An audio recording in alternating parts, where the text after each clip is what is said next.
बिस्मिल्लाहिर्रहमानिर्रहीम। अस्सलाम वालेकुम जी। आज मैं आपको बनाना सिखा रही हूँ प्रोटीन सलाद बनाना। और इसके लिए जो हमें चीज़ें चाहिए, सबसे पहले तो हमें कोकम्बर लेंगे, एक 1 टमाटो है, हाफ़ मेरे पास अनियन है, 1 हम लेंगे चिली, और ये मेरे पास उबले हुए चने हैं तकरीबन 2 कप,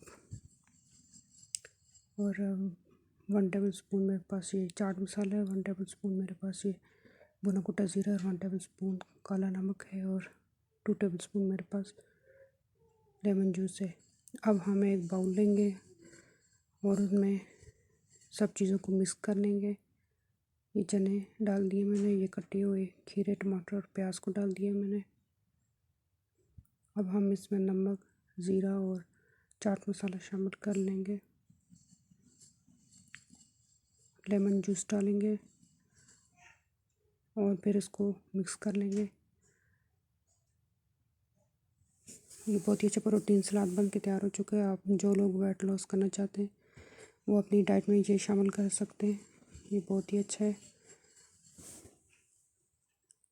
अगर मेरी रेसिपी अच्छी लगे तो मेरे चैनल को लाइक करना है, सब्सक्राइब करना है, शेयर करना है, और अगली रेसिपी तक के लिए इजाज़त दीजिए। अल्लाह हाफ़िज़।